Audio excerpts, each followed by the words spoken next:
Fala galera, tudo bom? Aqui que tá falando Coreia e este é mais um episódio da série de resumos de livros. Dessa vez, vamos falar sobre o livro Bitcoin, a moeda na era digital, escrito por Fernando Uhrig, um dos economistas austríacos mais conhecidos do Brasil. Logo após a vinheta.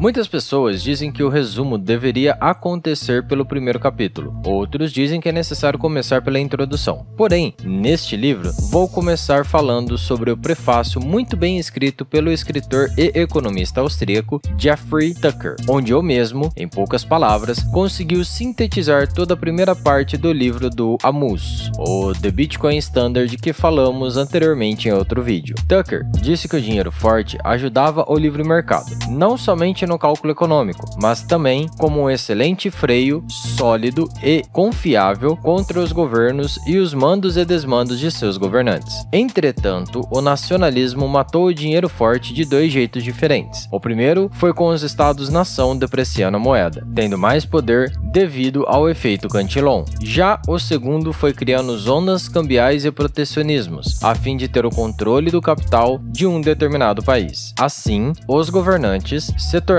o arbitrador final do destino do dinheiro, porém, delegaram aos cartéis dos bancos a gestão diária da moeda. O economista ainda salienta sobre as inúmeras tentativas infrutíferas de diversos economistas de trazer o padrão ouro de volta. Porém, foi somente com o advento da tecnologia trazida pelo Satoshi Nakamoto que foram colocadas em práticas as ideias de Hayek sobre dinheiro privado, pensadas e sintetizadas em um livro escrito pelo mesmo em 1974. O Bitcoin mudou completamente a ideia do aparecimento do dinheiro, descrita primeiramente por Karl Menger. O austríaco dizia que o dinheiro teria seu valor iniciado como sendo uma forma de escambo. Porém, o Bitcoin tem valor devido ao seu sistema de pagamento, diferente do que havia pensado Menger. Tucker finalizou o prefácio mostrando a incapacidade dos governos de tentarem controlar a moeda, pois qualquer tentativa de limitar o seu uso irá apenas fomentar os atuais motivos para que ela seja utilizada.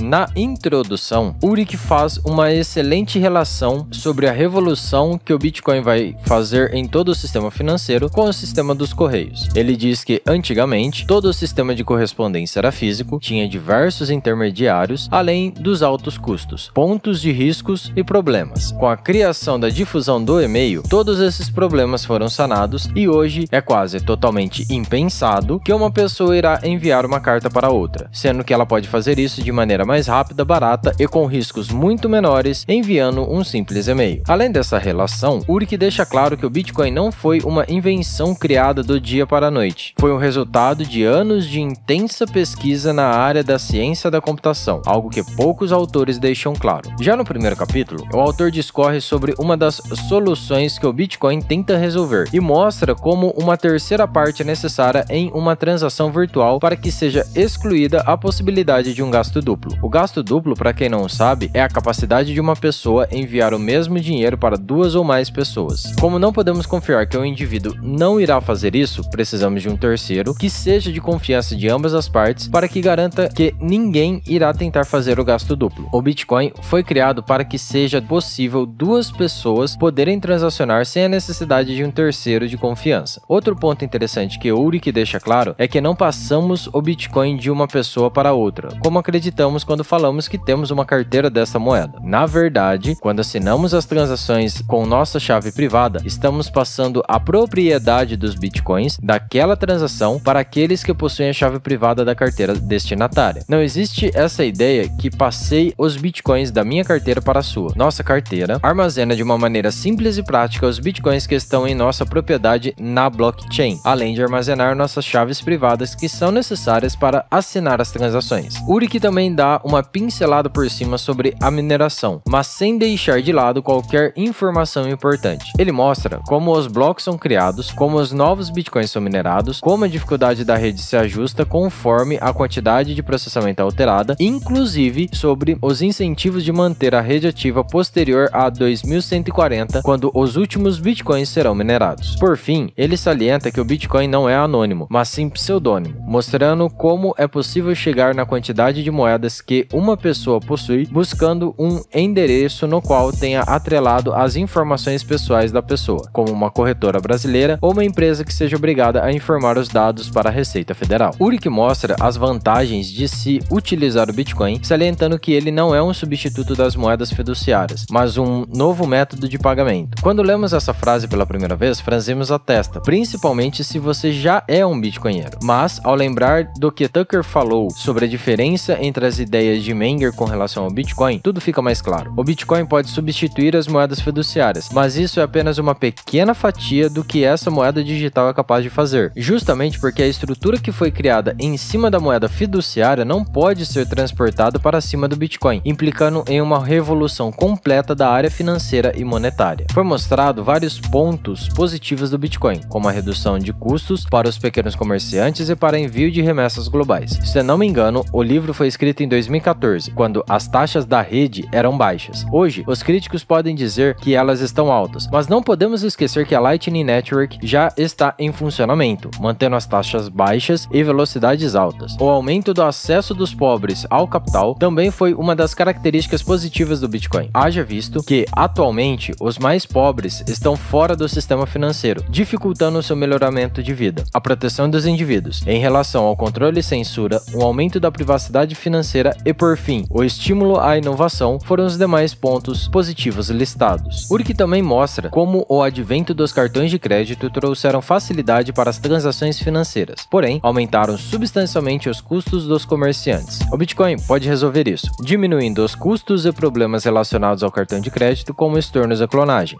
Outro ponto importante que poucas pessoas leem nos demais livros sobre o assunto é como o Bitcoin consegue ajudar famílias que moram em lugares pobres e que só conseguem sobreviver com remessas que os membros da família que moram em países ricos enviam para eles. Hoje, a taxa máxima de uma transação usando os modelos de remessa online pode chegar a quase 10%, enquanto se alguém enviar Bitcoin utilizando a Lightning Network, pagará taxas de algumas unidades ou dezenas de satoshis. Além disso, para as pessoas que não possuem familiares para enviar Bitcoin para o sustento, podem utilizá-lo para evitar que seu poder aquisitivo seja corroído devido à inflação. Imagine como as pessoas pobres de lugares com alta inflação sofrem com a perda do poder aquisitivo. Sem a possibilidade de utilizar serviços da área financeira justamente porque estão em uma sombra onde o setor bancário não oferece seus serviços, essas pessoas não possuem os recursos necessários para conseguir evitar a corrosão do seu patrimônio. O Bitcoin pode ser uma solução, pois não possui nenhum tipo de burocracia e pode ajudar as pessoas a se salvarem dessa terrível realidade. Sem contar que todas essas necessidades dão motivos para que inovações que utilizem o protocolo do Bitcoin apareçam, criando assim o alicerce para novas soluções. Depois de informar as vantagens, o autor comenta sobre as desvantagens da moeda digital, começando pela alta volatilidade, mas sempre informando que ela tende a ficar menos volátil conforme for se consolidando. Outro ponto negativo é a perda do saldo devido à negligência de segurança do usuário, como por exemplo, esquecer a chave privada, guardá-la em um local não seguro ou devido a hacks nos dispositivos. Os problemas de utilização para fins ilícitos também foi um dos pontos elencados como desvantagens dessa moeda, juntamente com os problemas de lavagem de dinheiro e a regulamentação excessiva por ser algo novo e totalmente disruptivo. Com exceção do último ponto, os demais problemas são percebidos em qualquer outro sistema monetário, como o atual, que também tem todos os trade-offs anteriores.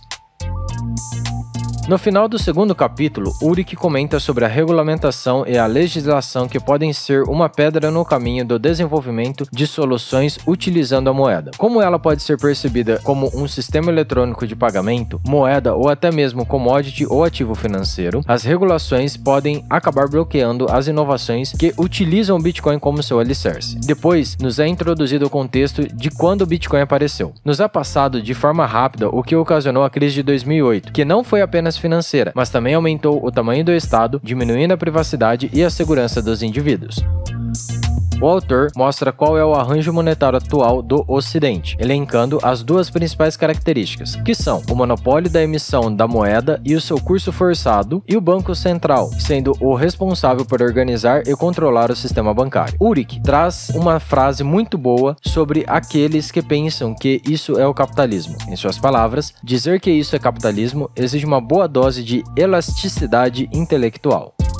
Uma das coisas muito importantes relacionadas à economia que o autor deixou bem claro no terceiro capítulo é o conceito de inflação. Citando, inflação é o aumento na quantidade de moeda em uma economia, que gera por consequência a elevação dos preços. Ou seja, aquilo que as pessoas dizem ser inflação, na verdade é a consequência dela. O aumento da base monetária é a verdadeira inflação e não o aumento do preço de uma cesta específica de produtos. Também foi informado como os bancos privados conseguem criar dinheiro através das reservas fracionadas e como o aumento da base monetária fez com que estímulos errados tenham sido enviados aos empresários para que eles invistam como se houvessem poupança e por conseguinte capital em excesso. Quando o sistema colapsou, os empresários quebraram devido ao enxugamento do excesso de moeda, que nada tem a ver com o capital poupado. Com a crise financeira aliada à narrativa antiterrorismo, a privacidade bancária não existe mais, principalmente nos países desenvolvidos, onde haviam certos nuances de anonimato que nunca existiram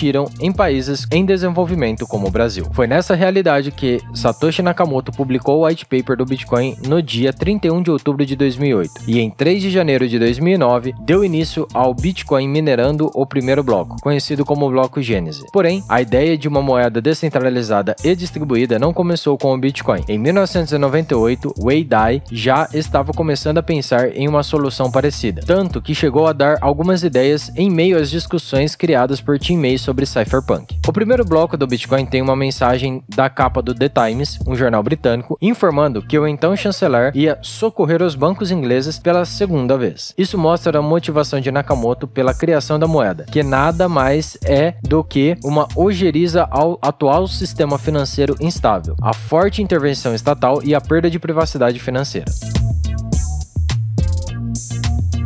Mas para que houvesse o Bitcoin foram necessários 20 anos de pesquisa sobre a criação de uma moeda criptográfica e 40 anos de pesquisa na área de criptografia. Tudo isso fez com que a ideia da blockchain fosse possível, uma tecnologia que une duas outras, a criptografia e o banco de dados distribuído. Apesar disso, muitas pessoas perguntam o porquê o Bitcoin não foi pensado antes. E o motivo principal é devido ao fato de antes não haver algo que temos facilmente hoje, que é a internet. Sem ela, a ideia de se obter um banco de dados distribuído era impossível, devido a toda a logística necessária para tal. O banco de dados distribuído garante que não precisamos ter um intermediário, e a criptografia impossibilita que uma pessoa gaste as moedas de outra pessoa e também impede que a blockchain seja corrompida. Quando analisamos o Bitcoin sobre o espectro da teoria econômica, percebemos que a mesma se mantém firme nos conceitos da escola austríaca, que utiliza a teoria monetária catalática, totalmente diferente da acataláctica, que parte do princípio que o dinheiro é provido pelo Estado e tem como um dos seus defensores o economista George Friedrich Knapp. Porém, como Ulrich bem comentou, essa última não pode ser definida seriamente como sendo uma teoria monetária.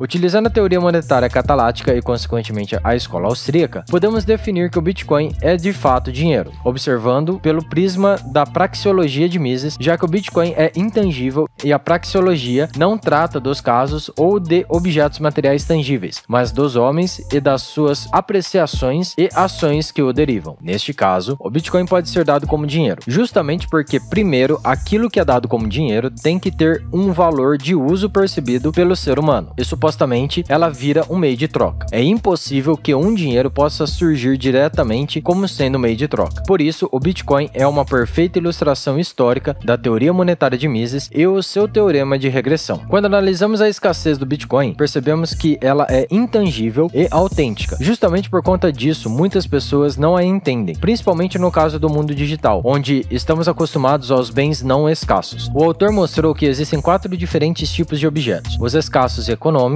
como o ouro, os escassos e não econômicos, como por exemplo uma cueca rasgada, os não escassos e econômicos, como uma receita de bolo, e por fim os não escassos e não econômicos, como uma ideia péssima. Muitos dos críticos do Bitcoin dizem que o mesmo não é uma moeda devido à falta de tangibilidade no mundo real. O interessante nessa crítica é que a moeda governamental escritural, que é aquela que temos hoje, é intangível, ou seja, já utilizamos atualmente uma moeda intangível. A diferença diferença do Bitcoin é que ela traz a escassez para a intangibilidade. Apesar de todas essas afirmações, utilizando as teorias econômicas, não podemos dizer que o Bitcoin já é um dinheiro, mas de acordo com a definição de Mises, existe um campo cinzento. Para que algo seja dinheiro, é necessário que ele seja universalmente aceito. O ponto em questão aqui é que o real pode ser dado como dinheiro no Brasil, mas não pode em uma cidade pequena no estado de Kentucky, por exemplo. Seria necessário definir o quanto é esse universalmente, antes de confirmarmos se o Bitcoin é ou não dinheiro. Quando avaliamos os 3 elementos base para a escolha de uma moeda, que são a liquidez, reserva de valor e custo de transação, percebemos que ainda falta um ponto para o Bitcoin se tornar realmente dinheiro. O ouro tem problemas de custo de transação de uma pessoa para outra. Já a moeda fiduciária tem problemas de reserva de valor. No caso do Bitcoin, seu problema é a liquidez. Porém, ela pode ser facilmente resolvida com o passar do tempo, conforme mais pessoas comecem a utilizá-la. Além disso, o Bitcoin tem o melhor do ouro e da moeda fiduciária. Possui uma oferta estável de controle físico, que só podemos encontrar em uma commodity, e temos os baixos custos de transação, serviços de liquidação e registro históricos da moeda fiduciária. Alguns economistas possuem certa aversão à ideia de deflação que existe dentro do Bitcoin, não no sentido de diminuição da oferta máxima de moedas, mas devido à perda de chaves privadas que impossibilitam que essas moedas que estejam em posse delas sejam transacionadas. O autor mostra que a deflação, contanto que ela não seja repentina, não é um problema, mas que a inflação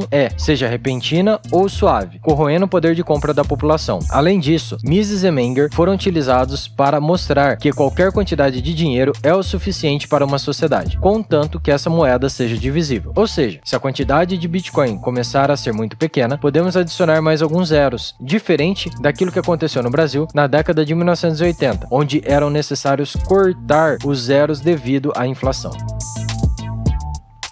Outro ponto abordado é a questão relacionada ao Bitcoin estar caro ou barato. Como o preço é definido puramente pela oferta e demanda, e não por um agente que força sua utilização, é difícil saber se o preço está acima ou abaixo de um patamar dito como correto. Mas um ponto que me chamou a atenção foi quando Ulrich comenta sobre o valor intrínseco, dizendo que nada nesse mundo tem valor intrínseco, apenas propriedades intrínsecas, já que qualquer tipo de valor é subjetivo. Ele aponta como o ouro não possui valor intrínseco, salientando que sua utilização na indústria vem de menos de meio século atrás e que antes disso era utilizado apenas como adorno fora do âmbito monetário, acabando com a falácia de que algo precisa ter utilização não monetária para ter valor. A falta de lastro que os economistas também utilizam contra o Bitcoin é algo sem qualquer tipo de fundamento. Ao se analisar o dinheiro, o lastro só se tornou necessário quando começamos a utilizar papéis ao invés de moedas físicas, e esse lastro só tinha como objetivo ser um freio dos bancos e bancos centrais na questão da criação das reservas fracionadas. Mas, se a necessidade de se encontrar um lastro é tão importante, podemos definir que o lastro do ouro são suas propriedades físicas, as moedas fiduciárias, os governos e o seu cunho forçado, e no caso do Bitcoin, as suas propriedades matemáticas. De maneira geral, se todas as outras moedas possuem lastro, o Bitcoin também tem o seu. Fernando informa que, pelo bem ou pelo mal, o fim do padrão ouro deu uma maior liberdade e discricionariedade aos bancos centrais, e que o Proof of Work, em adição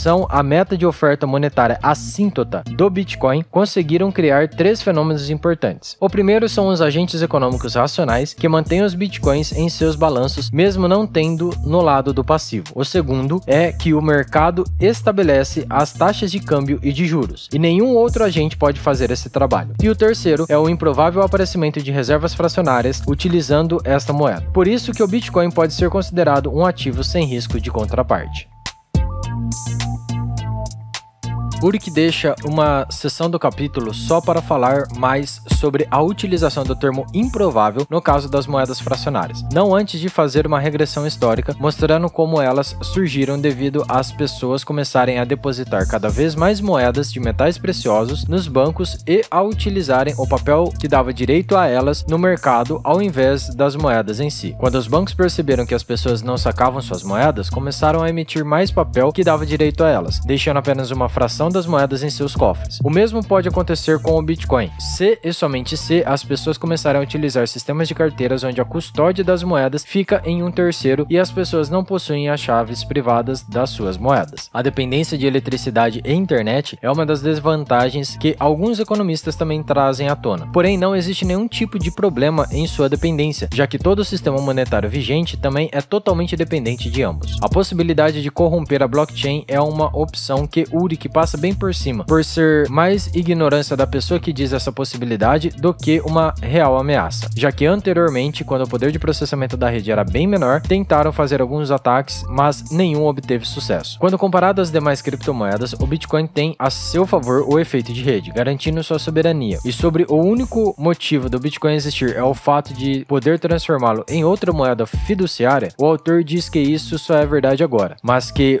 no futuro não iremos precisar converter para nenhuma outra moeda, já que quanto mais pessoas e entidades o aceitam como meio de pagamento, mais é provável que os custos e vendas sejam feitas na moeda digital ao invés das moedas fiduciárias.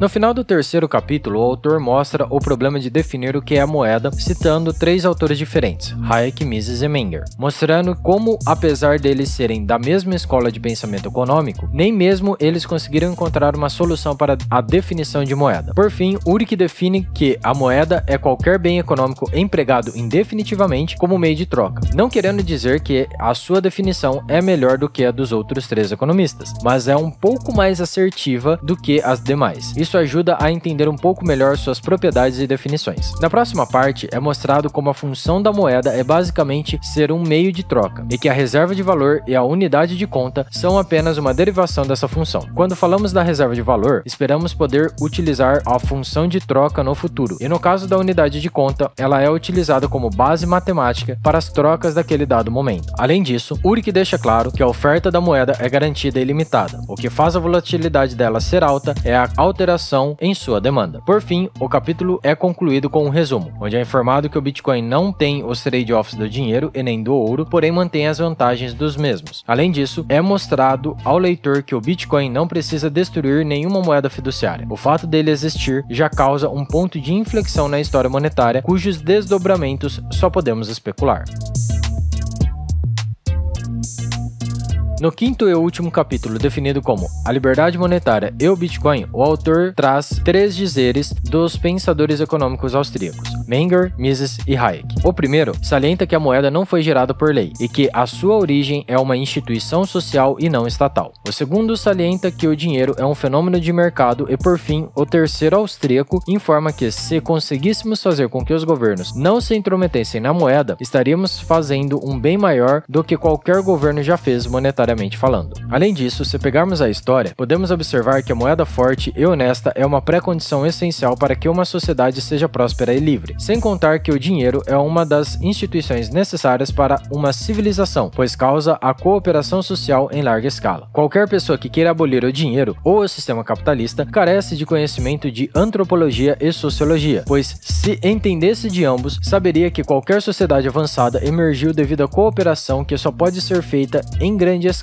utilizando o dinheiro. Quando os governos inflacionam a moeda corroendo seu valor, a sociedade que está inserida na mesma sofre, em especial os mais pobres, devido ao efeito Cantillon. Infelizmente, uma moeda sadia não faz parte da cultura luso-brasileira, que sempre teve uma moeda fraca. Um bom dinheiro só pode surgir do interesse próprio dos agentes envolvidos. Sempre tivemos moedas ruins porque os indivíduos e instituições presentes no livre mercado não podem fornecer uma melhor. Apesar de muito se falar da escola austríaca, é importante salientar que muitas tentativas de voltar a uma moeda forte foram pensadas, porém, nenhuma proposta foi implementada justamente porque dependem da vontade política, e qualquer ideia de trazer de volta uma moeda forte ataca diretamente os governos e os bancos. Esperar que ambos aceitem de bom grado perder seu poder para que a sociedade como um todo prospere seria no mínimo inocência da parte da pessoa. O Bitcoin é uma inovação com o poder de anular o poder proibidor dos governos, sendo a primeira vez que isso acontece em toda a história da humanidade. Por isso que o Bitcoin é a arma contra o cartel dos bancos e das moedas dos governos. Gostei dessa passagem do texto do Ulrich porque foi o primeiro autor brasileiro a utilizar a expressão cartel dos bancos nos livros que li. Ouvi uma outra vez o Andreas Antonopoulos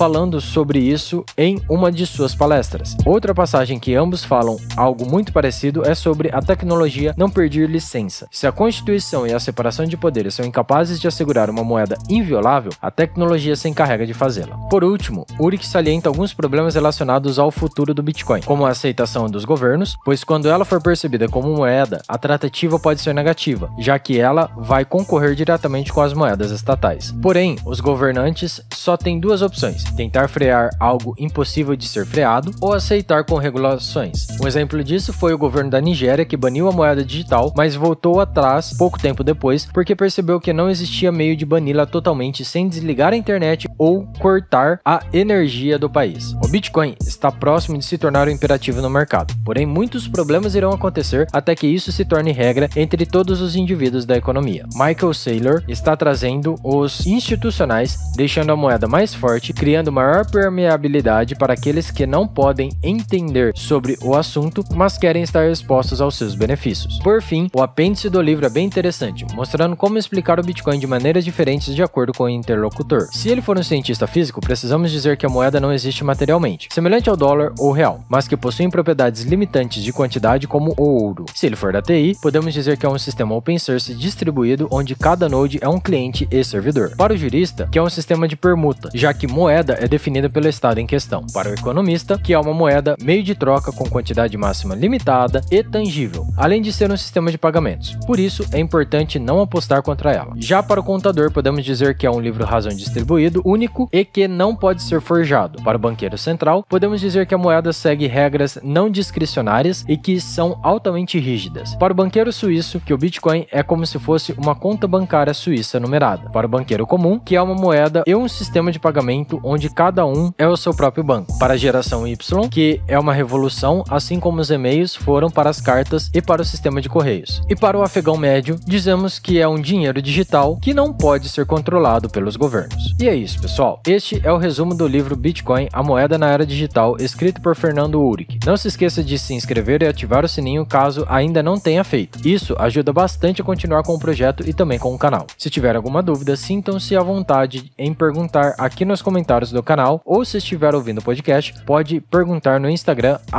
@coreacomk. Tudo junto. Até mais e tchau!